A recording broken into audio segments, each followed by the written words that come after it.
Hello everyone and welcome to another Adventures in Kubeland episodes. As you have seen from the introduction, today we're going to talk about Helm.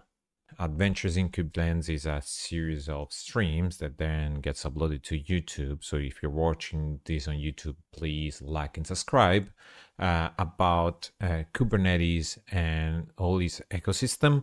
The plan is to look at how Kubernetes works, how the tools around Kubernetes works, and eventually we're going to go deeper and deeper and explore more and more what Kubernetes is capable of, what the tooling of Kubernetes can do, etc., etc. There is a lot of things to cover, and this is just the third episode. And the last two episodes we have seen Kind. For the one of you that don't know, Kind is a lightweight way to run Kubernetes in local environment or in your cluster. And then we have seen in the second episode, we are seeing kubectl, that is the CLI that you can use to interact with Kubernetes. So in these episodes, as promised, and this is why you see the different pages in here, in this episode, as promised, we're going to look at Helm. So for the one of you that don't know Helm, let's go to his page real quick, helm.sh, and here you go. Helm is the package manager for Kubernetes. Now that's a big statement, the package manager for Kubernetes. Nothing against it, it's just that there are other ways maybe, but honestly maybe this is the one package manager that can be right as a definition. So let's see what we can do here. Okay, so last time, if I remember correctly, I had one Kubernetes cluster running, right? Let's see if that Kubernetes cluster is still there. First of all, let me open up a terminal here because we're using code, but we don't really need code, right? So terminal is more than enough. Let's make this a little bit bigger. Let's do these so you can all follow what I'm doing. And let's SSH into my home server. So this is what I use for this stream, but we can look at this another time, right? So as I say, last time we had a cluster here running. Can't get clusters. Here you go. And the cluster is still there. That is the streaming cluster, right? And then last time we looked at kubectl, and between the various things that we did, we look at kubectl and we said that kubectl has a command to show what you're referring to, like get config, right? Wasn't it get config? It was config show view set. I don't remember the command anymore. See, this is why we did the stream.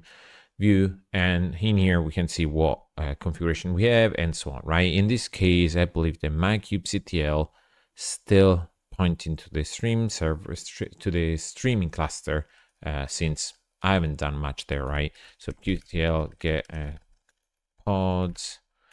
Yeah, there are still the two examples that we ran last time, right? Fantastic. So Helm.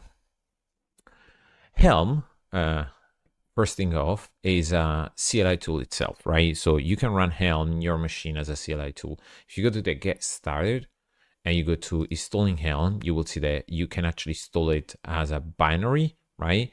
And you can install it from a script. You can install it through a package manager like Chocolate or Homebrew or Scoop and so on. I believe that I may have Helm installed here right away. Yes, I have it. So I probably install it with, I'm on Linux, so I probably install with the package manager Linux, but that doesn't matter. You just go through this page and you will see how to install them, right? So now let's go to using Helm. I hope the font is big enough. Let me actually make it a little bit bigger. And as the guys say, this guide explains the basics of using Helm Manager Packager for your Kubernetes clusters. It assumes that you have already installed Helm client. Yeah, that's what we were looking at. And now let's look at the three big concepts, right? So the first one is a chart. A chart is a Helm package. So most often than not, you will hear Helm associated with the word chart. So helm chart.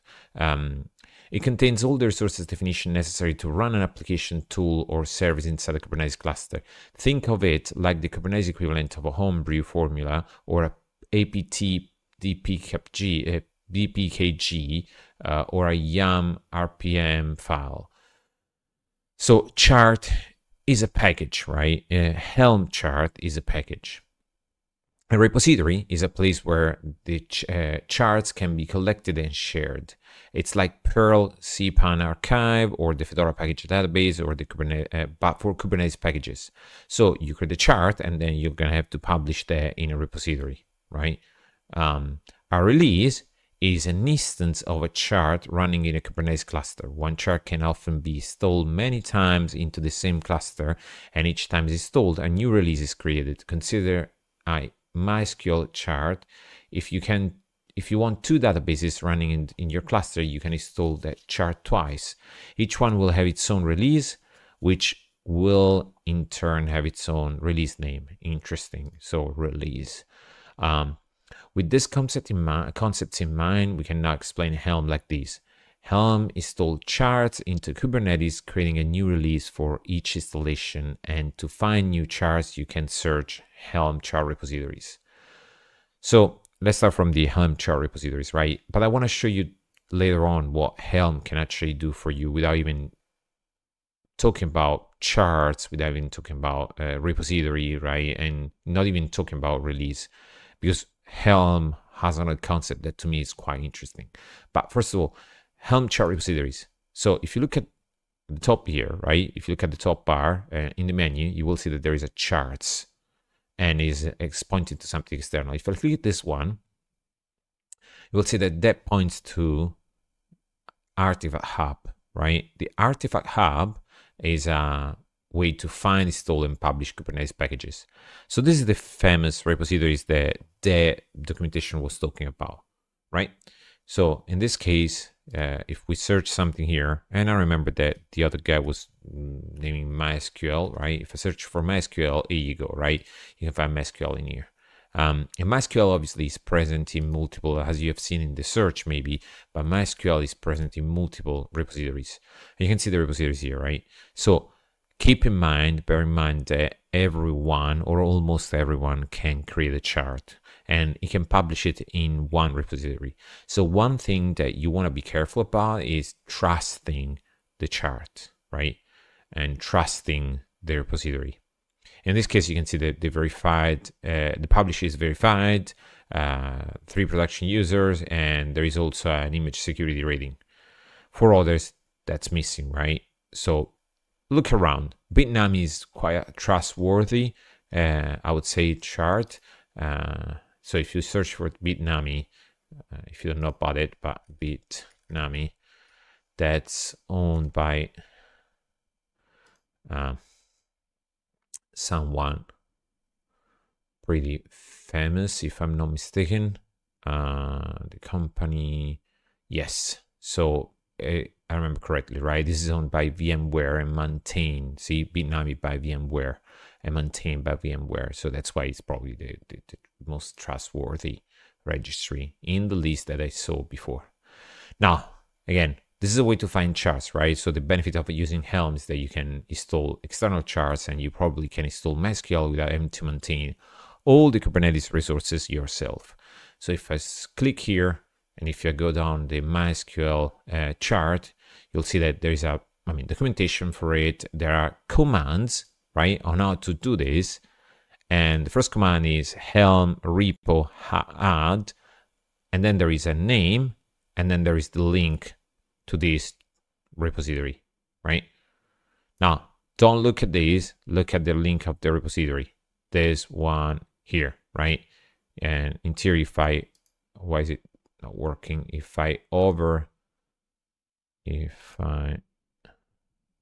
Yes, here, sorry. If I hover over these, you will see that there is the URL that you will be seeing when inside the chart, right? So in this case, you add the repo and then you install these chart with this release name. What does it mean install? Install is the action that is going to actually push those resources or this Helm, right, inside the Kubernetes cluster. And then it will create the resources and everything. So let's try this. Maybe not with MySQL. It may be a little bit big. Maybe let's try something smaller. I don't know. Is there something like Nginx? Actually, we tried last time Argo CD. Is there an Argo CD release in here that is supported by someone that we trust? Not really. Okay, fantastic. So let's go back to Nginx. So there is an Nginx from Bitnami. Okay, so in this case again, repo, helm repo add, blah, blah, blah, Bitnami, helm install, my release, Nginx. Now, one interesting thing, let me see if we already have some repo here, right? There is no repository, so I never installed any repositories with helm. So the first thing I'm going to do, I'm going to actually run these, right? I'm going to copy this one. Obviously, I'm going to give it a name, and I'm not going to use my repo, but I'm going to use Bitnami.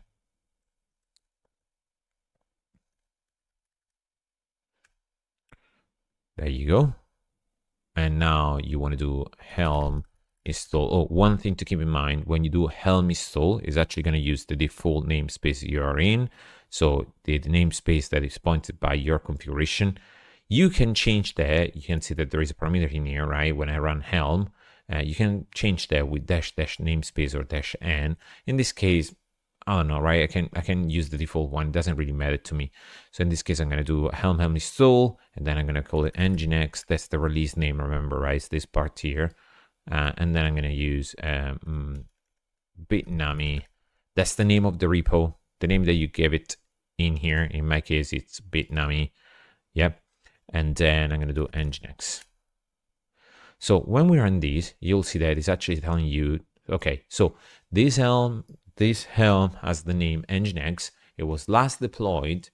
It deployed in the namespace default. That's the namespace that was pointed up by my configuration, by Kubernetes configuration, the one that I showed you above with kubectl, right? And then its status is deployed, revision is 1, blah, blah, blah.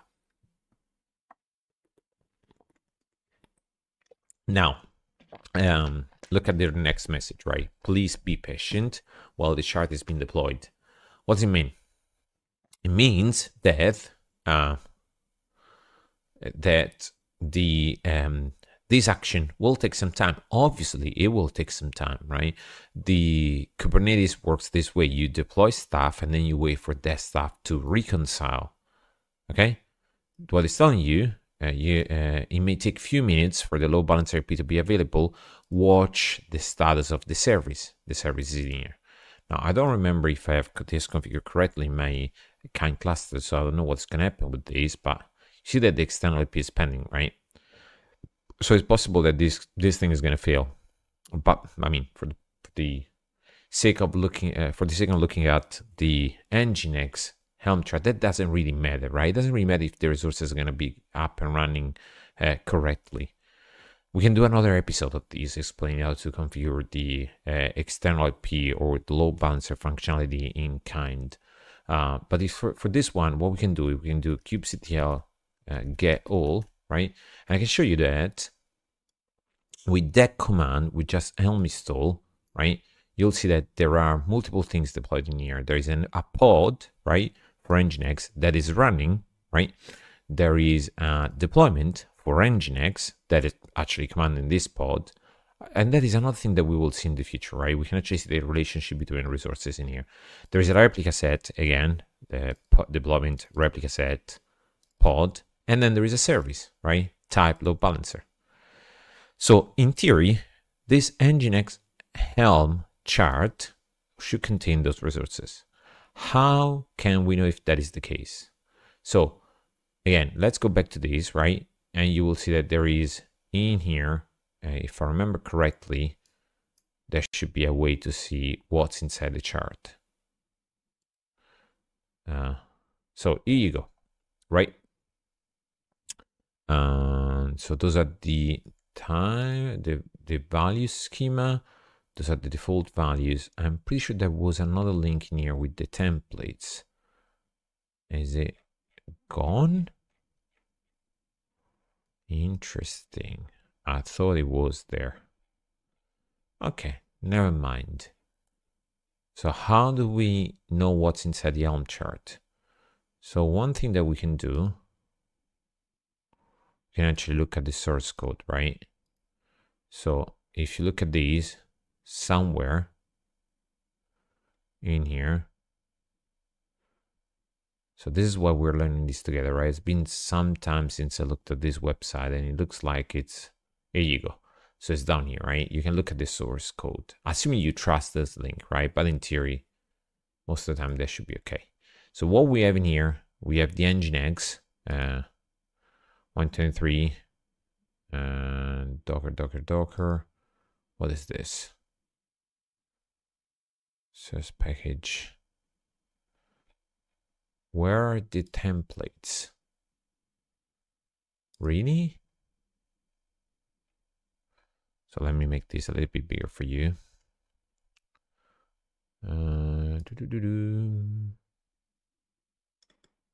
This for real? That's not what we want. Okay, that's better. So this is what we want, okay? This is the Bitnami chart, right? And this is the Nginx chart. So if we look at this, you will see that there are templates in here. So templates are the files that create the resources, right? And obviously, this is what I wanted to talk about you before. Helm has a template engine, and this is something that is very interesting to me. Even more than the chart per se, right? The chart presentation. We'll see why for this. So in here, you will see that there are way more references to the resources that we have seen deployed, right? There's definitely deployment. And if you look at the deployment, there is a deployment. There is a name, include, common name, full name. We can see that this is very... I mean, we are going to the syntax of the templating, but ignore this for a moment, right? So there is a deployment with some namespace, blah, blah, blah. There's some spec, right? Everything is templated in here. And then there is, where is it? There is an ingress, right? And again, it's type ingress and lots of templating in here too. So it's very hard to see what this thing is doing, right? And then there is Prometheus rules, there is a PDB, right? With pod destruction budget and everything. And if I do kubectl get PDB, interesting. So in this case, you can see that that is not deployed. Why is it not deployed? Because there is an if statement, right? If pdb.create is true, then that will be created, otherwise it won't. So it's very possible that in our case that is false. How do we know if it's false? So all those templates are interpolated using those values, okay? And values can be obviously are written, and we can pass our own values. In this particular case, if you look at those values, I'm expecting the PDB to be disabled. PDB, create is false, right? So by default, the pod destruction budget will not be set. So you have to enable that explicitly.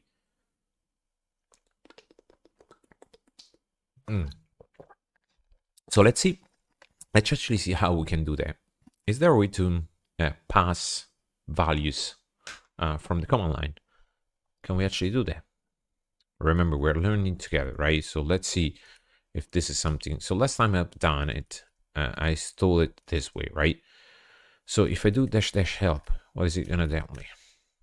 With -help, it's gonna print out lots of stuff in here. So let's do this. It's gonna print out lots of stuff. Let me do it again. Let's make this a little bit smaller.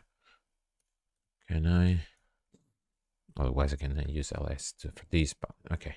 So if I go up, so what I'm looking for is something like set values. Is it? Oh, interesting. Okay. So I can actually pass values files, or I can do dash dash set. So what is dash dash set? Interesting. Or I can do dash dash set JSON. Okay, and pass something like this. Is this something we want? I mean, it looks like it can be something we want, right? Foo set foo bar. So the first thing that I'm looking at is that we need pdb.create true, right? If we want to set that one. So it looks like the set JSON is the one that is going to work better for us. See this one, for instance? So something like this, right? So let's try that. So again, helm install nginx, bitnami, and then try this. And I'm going to do this true, and this is going to be pdb.create. Okay, so we cannot reuse a name that is still in use. Okay, can I do something like update, upgrade? There you go. So you can see something has changed in here, right? So we went from revision 1 to revision 2. Something has changed. And in theory, if everything went well, I'm expecting now to have a PDB. There you go. So PDB in the default namespace. So as I said, right, one thing that is nice about this is that there is a template engine. So you can configure the Helm chart as you want. Obviously, you may be thinking, do I really have to run it from the command line? And no, you don't, right? You don't have to do this. You can actually run all this with GitOps, and we can see now, actually, I recommend you to run it with GitOps, right? But we can see this in a future episode on how to run this with GitOps. But I mean, in general, what you want to do is, or what I usually do, I wrap this chart as a dependency of another chart that I own, right? And that's the way I do it. Now, let's see what else we can do. Let's see how we can create a Helm chart, right? We have seen that there is a repository. I can search things on the repository. I can add the repository, and I can install a package. So we cover all of these without going through the documentation, right? Oh, nice. You can actually look at the status of something, right? Helm status. What is this? Nginx. Is that enough? Yes. So Helm status Nginx is going to tell you what the status is. Again, I believe that in this case, this is never going to get ready since here you go. Since we're using kind, and kind doesn't support for now load balancers. Let me look up real quick right at this load balancer. See, there's actually a guide to set up load balancers, and nothing. I haven't done anything of this. I haven't done this. So probably I can do it before next stream, so we can actually test those things. But for now, let's ignore it. What else? What else is in the guide? Customizing the chart before installing. Here you go. So Helm show values. Interesting. So Helm show values bitnami. Show values bitnami nginx. This one should show has all the values that you can pass to the nginx one. It's the same thing that we were looking at on the source code, but for the version of the Helm chart you have right now, right? Remember that the one we're looking at here may be ahead of the one that we installed, right? After all, we're pointing to the main branch of the source code. So in this specific case, you're looking at the real values of the chart that you're using. And then you can override values. It's probably going to show you, yeah, perfect, right? So it's probably going to show you exactly what we've done. The only difference is that is using a file, right? I told you that you could load it from a file. So it's actually creating a file with inside the values and then load it from a file. It's obviously recommended. You don't want to really run it without persisting the stuff that you are overriding. Otherwise, the next command is going to undo whatever you have done, right? That's obvious. For us, it was faster to do it that way. The formats and limitation, the set option takes 0 or more name value pairs. Is it the simplest? Is the correct set name equal value? Yeah, I think we have seen this, right? Oh, interesting. So more complex expressions are supported. So you can actually do dash dash set other inner dot value. So I didn't have to do the set JSON, right? I didn't have to do this. I could have done simply this, right? And this would have worked as well. There you go, right? It went to revision 3 as we were expecting, but nothing else has changed. So it's the same thing, right? So it just has to bump it, right? Okay, what else is there? So more installation methods. Helm install is one thing. Local chart archive.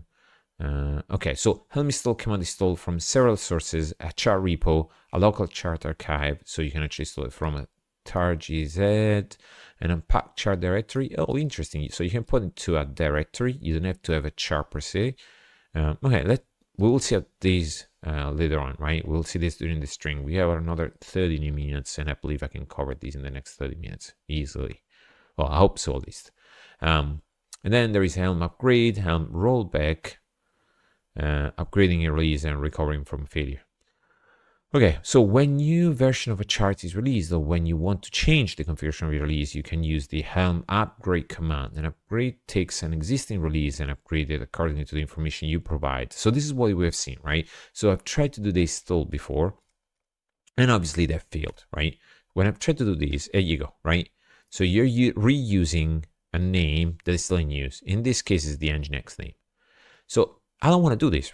You want to do the upgrade, and this is what it's telling you, right?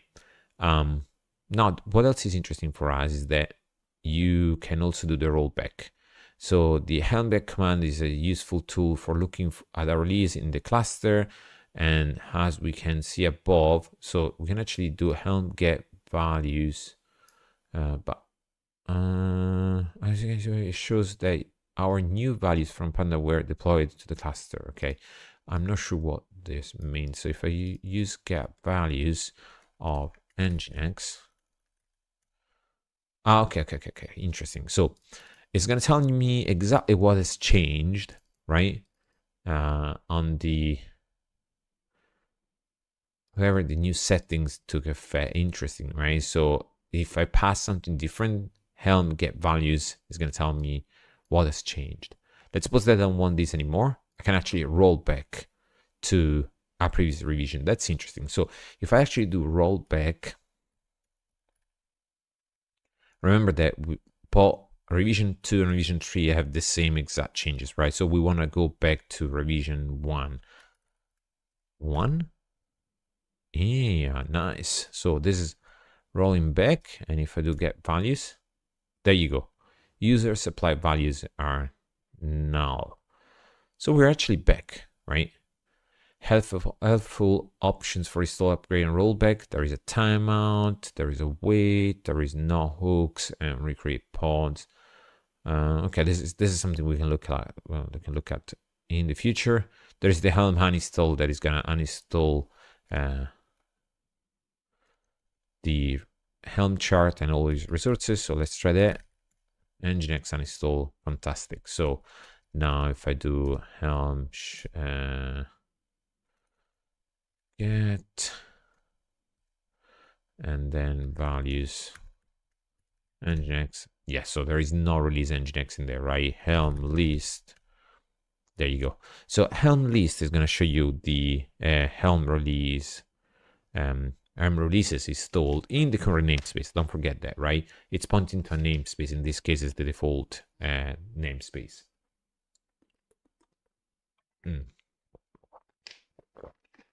So what else we can do?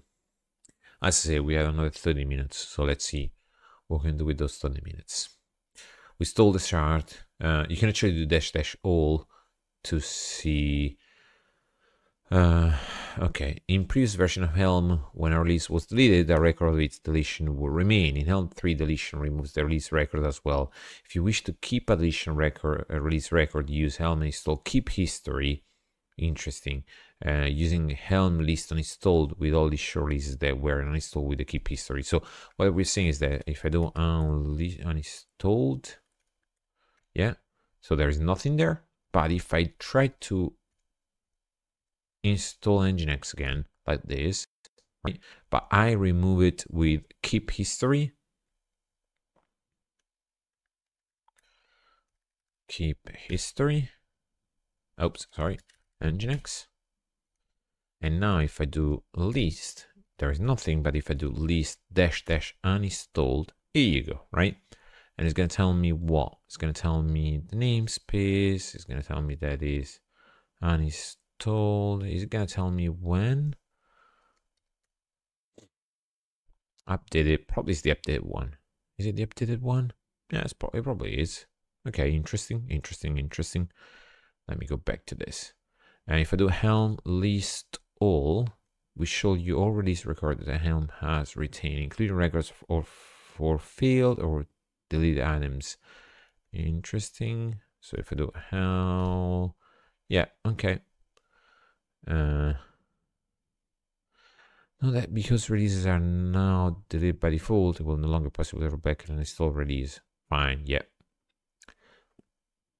Working with repositories, not for today. Creating your own chart. Okay, this is what I want to do, right? I want to try to create my own chart. So let's see, where are we?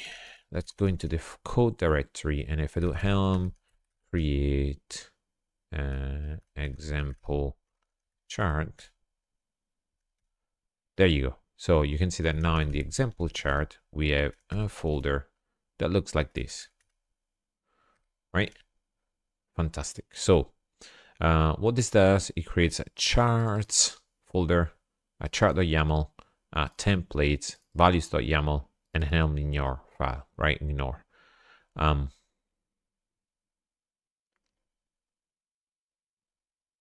yeah, the package one, we can look at that later. So let's see what's in here, right? So if I do ls, let's do this. So in here, we have a chart, chart.yaml, templates, and values, right? So again, in charts, there is nothing. In chart.yaml, in this file here, right?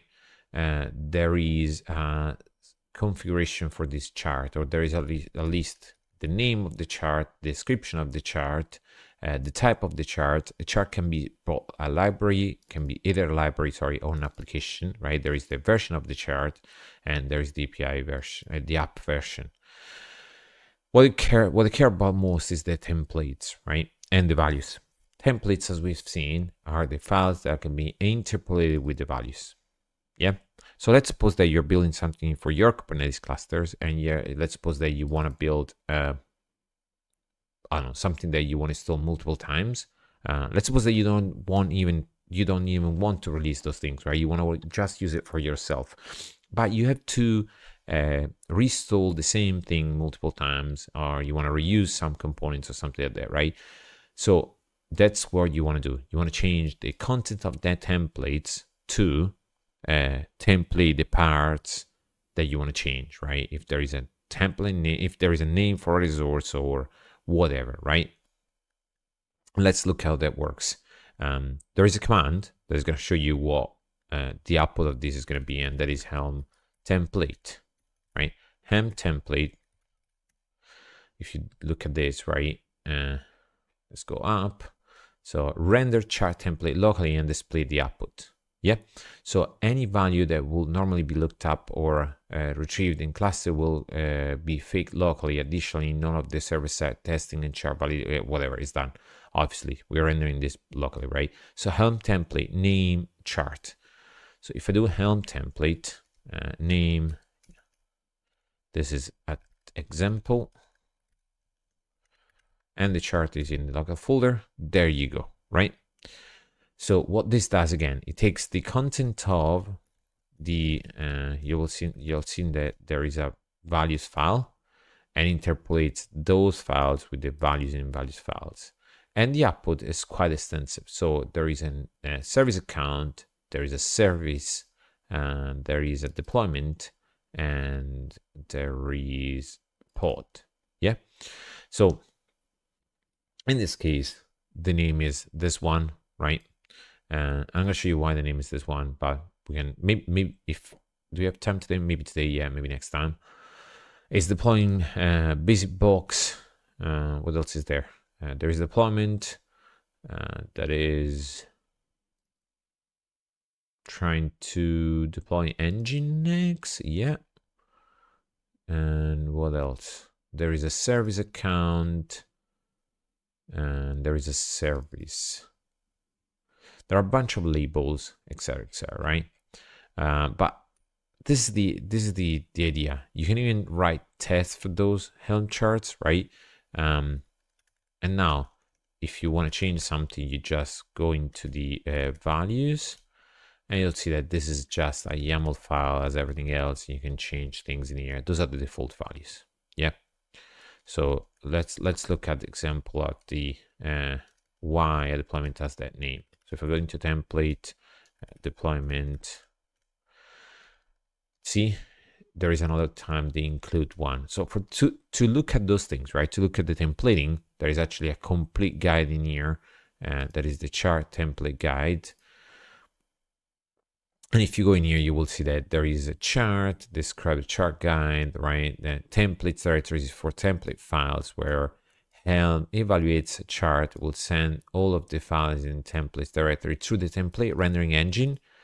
It then collects the results of those templates and send them to Kubernetes. The values.yaml file is also important to templates. This file contains the default values for the chart, all the things that I'm telling you, right? Those values may be overridden by users during the Helm install and Helm upgrade. We've done it before with the -set or -set JSON, if you remember correct, if you remember right. And the chart.yaml contains a description of the chart. You can access it from within a template. The charts directory may contain other charts, right? Which we call subcharts. Later in this guide, we'll see how those work when it comes to template rendering. Okay, again, for later, maybe next episode, we can look at that. Let's see what else is there. A quick glimpse of the templates folder. If you take a look at the my chart templates folder or directory, right? This one here, you'll see that there is a notes.txt, the help text for your chart. This will display to your user when you run Helm install. Interesting. Is that the case? That's interesting. Oh, that's interesting. Okay. So what we're saying is that when you run Helm install, do you remember that we were seeing the message at the end, right?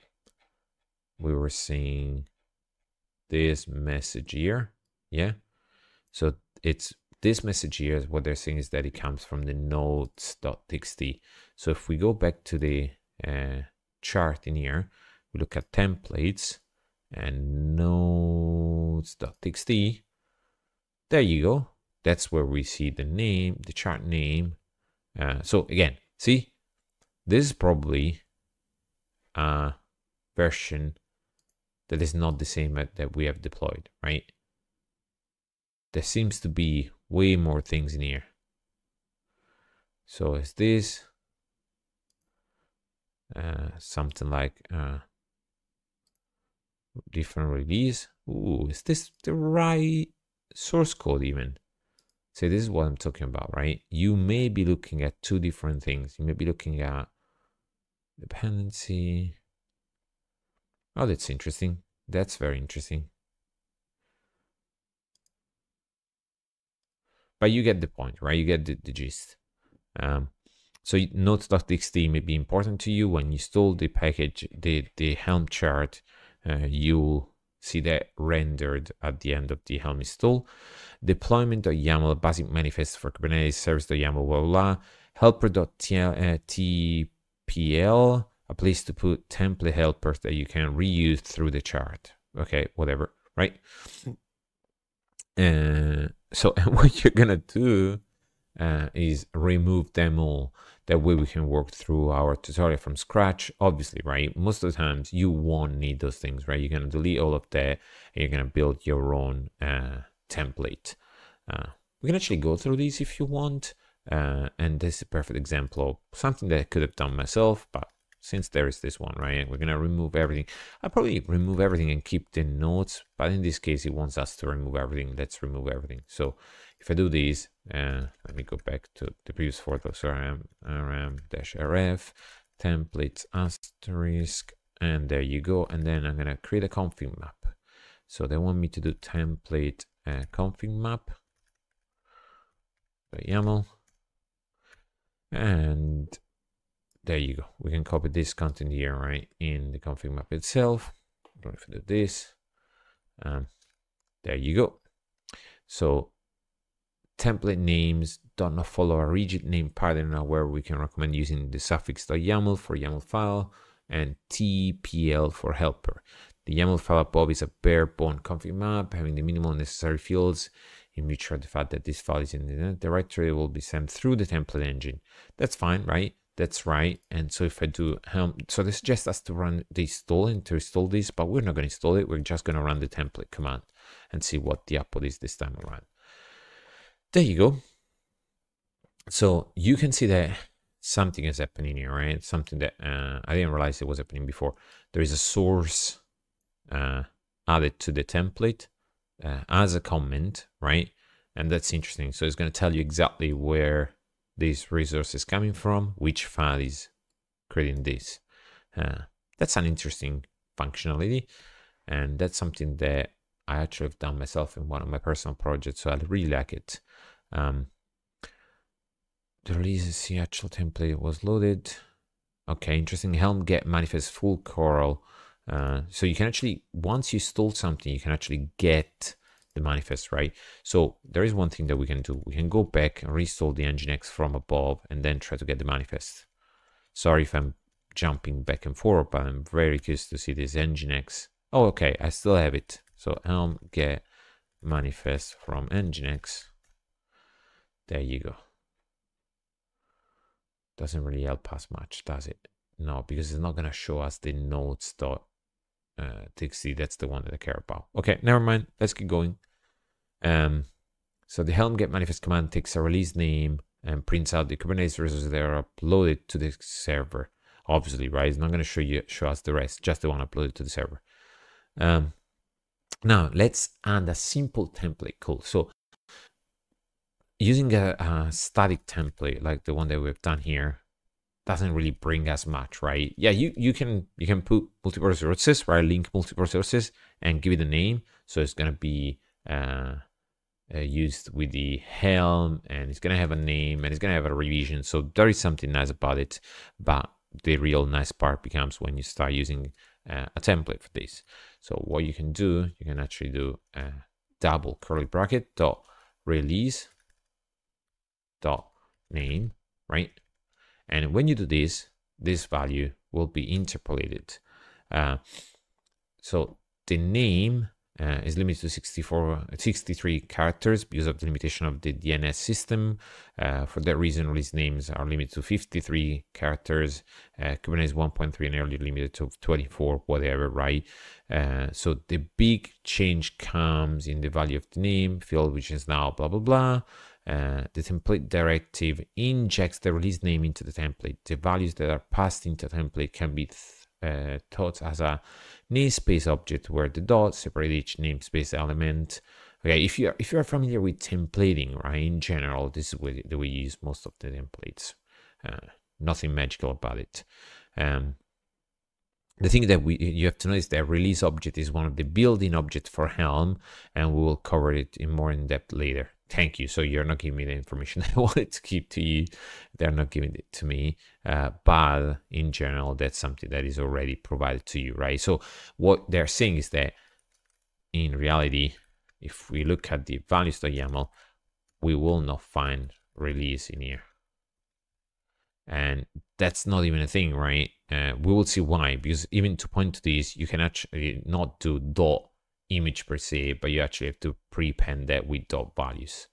But in any case, let's try to template this thing right now. So if I do template example YAML, right? There you go. Where we are. Where are we?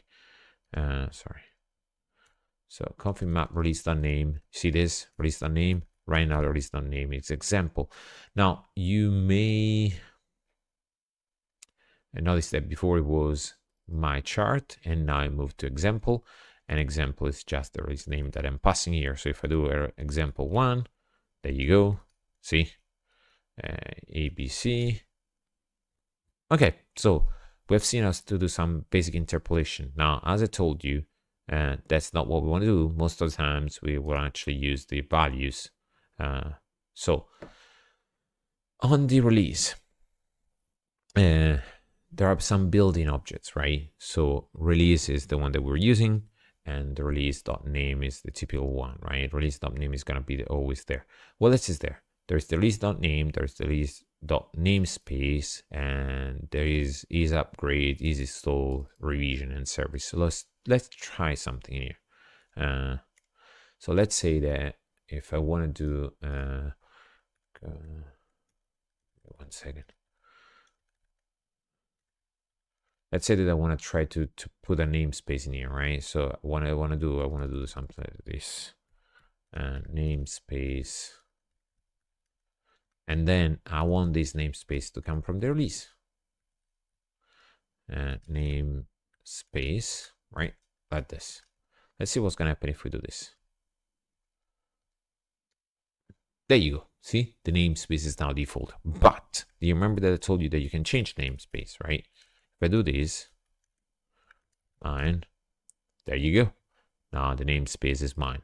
So as you can see, those values are the one. I have defaults, right? So this is required. So when you try, if you try to run this without a name, this is gonna use the default one that is release name, but you don't want this, right? You actually want to pass it. But most of the times, or almost all the times, those are gonna be just gonna have defaults. Let's see what's in service. Service that is rendering the present template. Interesting. On helm is always helm. Okay, on helm is always helm. Fine. And then there's values. As I told you, right? If you wanted to access the values in the values file, you have to prepend that with values. Then there's chart, the content of the chart.yaml. So that's another interesting that we may want to look at. Let me do one thing in here. Let's do this. Let's split these into horizontal. And if I do SSH, let's go back into this thing. Let's make it bigger. And code example chart. Vim chart.yaml. So if you use chart, it's going to actually load this content in here, right? So if I do template config.yaml, and if I do, let's say that I want to use that name, right? The chart name somewhere. I have no idea where. Or maybe the version, right? I want to add a label. But in this case, I don't care if I add label or not. We're going to put it on the template. It doesn't matter to us, right? I want to do chart.version, right? And in this case, if I run the template again, oops, sorry, obviously, right? This cannot be a number. Do this. What do you do? Exceeding at can value field version in type interface. Oh wow, what have I done? Dash debug.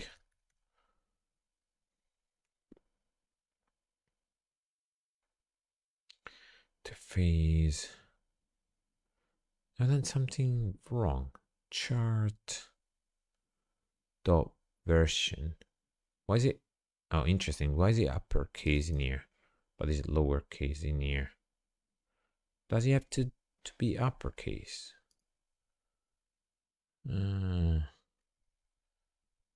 Interesting. That's something that's new to me. So is it that the problem? It was. That's interesting. So apparently, there is some convention there where the content is an interface, as is say above, right? It's type interface. That's something in Go. well, we can look at that another time, right? Maybe when we start going deep, we can look at Go as well. But when you want to access those fields, you're gonna have to use the uppercase. Okay, you want to capitalize those. And values files, these provide access to all non-special files in the chart. While you cannot use it to access templates, you can use it to access other files in the chart. See the section accessing file for more. Interesting. That's something that I didn't know, right? You can actually load files. Oh, that can be interesting. Lines as secrets, as configs, a function that returns file bodies as YAML. Okay, so you can, in theory, do nice things with these, like instead of templating, you can actually store a configuration file in there and then load it as a value, all right, as a YAML map. And then there's capabilities. This provides information about what capabilities are the Kubernetes class supports. Okay, interesting. And template contain information about the current template that is being executed. Yeah, okay, that's an interesting one, right? So you can actually know. You remember the comment that we had in template, right? This one here. That's probably the way that is there, right? So that is source template.name. That's the way this is created. It means that I can, if I want, I can re-add it to my, even as a label, right? I can actually put it in here if I want and keep track of what created what. No. Name. There you go. See? Okay, that's interesting. But what we wanted to look at, and sorry for derailing these, we still have 8 minutes, is the values, right? So the values is what we care the most about. So the values is the content of the value file. So if you look at the value files, in this case, we have services. So there's a bunch of values in here that are already there. So we're going to use some of those. So if I do this one here, and if I edit the template again, and if I do values dot, I don't know, replica count, I'm expecting that to be 1. There you go. So that's the way you usually use values, right? So in case I don't want to use the default namespace, or I don't want to use the dash namespace, but I want the namespace to be defined in here. That's something that I'm not suggesting to do, right? You can actually define namespace in here and default, and save it, and then you can use namespace. And when you do this, there you go, you go to namespace default. Let's remove the quotes. Quotes are not needed in here.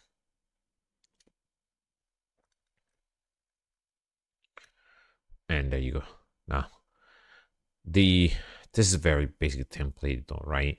And we have seen the building objects. We can see at the value files, right? Value files. You can do multiple things with those. We're running out of time, so I'm going to try to go quick. You can access the values with this syntax. We've seen it. Or you can pass it, deleting a default key. If you need to, okay, so you can pass it in the command line. You can pass it as a dry run, right? But there's an interesting thing. You can delete a default key. If you need to delete a key from the default values, you may override the values of the key to be null, in which case Helm will remove the key from the overridden value merge. For example, the stable child allow configuration to Leibniz probe in case you configure a custom image. Here are the default values, blah, blah, blah. So let's suppose that in any case, you need to remove something, right? What I'm telling you is that you can actually set null and that key is removed. That's interesting. Now, as I say, that is basic templating, right? You can actually do this one here, but templates also have functions. The template engine of Helm have functions, and with functions you can do all sorts of things. So maybe this is going to be the topic for the next stream. So basic things that you can do, you can actually quote, right? You can quote this value. So in this specific example, if I go back in here, you remember that I removed the quotes, right? So if I go back in here, if I do quote, and if I run template, there you go, the quotes are back, but I'm not explicitly quoting the whole thing. I'm just using the function quote, right? And you can do also use the same thing with pipeline. So one of the powerful features of the template language is the concept of pipelines. Drawing on a concept of Unix, pipelines are a tool for chaining together a series of template commands to compactly express a series of transformations. So you can actually call the function with a quote, with a pipe, right? With the pipelines, right? With a pipe, and have this same exact result. So if I do, instead of doing quote in here, I do pipe quote in here, I should see the same exact thing. There you go. And the advantage of this is that you can actually then pipe multiple commands or chain multiple commands to have a more interesting output. So this is the last thing we're going to try today. Upper. There you go. Now, instead of having default, you actually uppercase and quote it. That's it for today. We have seen a whole bunch of things. We've seen the concept of repositories. We have seen the concept of a chart. We've seen how to create a chart. We've seen that there are what's inside a chart, right? This folder structure of a chart. We've seen what's in the values. We also have seen default built-in objects, right? And what they're for, and how we can use them. And then we've seen the values, and we have started seeing the functions and the pipelines. I really believe that we're going to need another episode for these. We're going to go through the whole template, function list, the flow controls, the variables, and so on. So thanks a lot for watching. If you're rewatching this on YouTube, please like and subscribe. It's going to help the channel to grow. This is a way for us to learn together, but the more people we reach, the better it is for everyone, right? So again, click subscribe, like, and I'll see you next time. And in general, happy holidays. Cheers.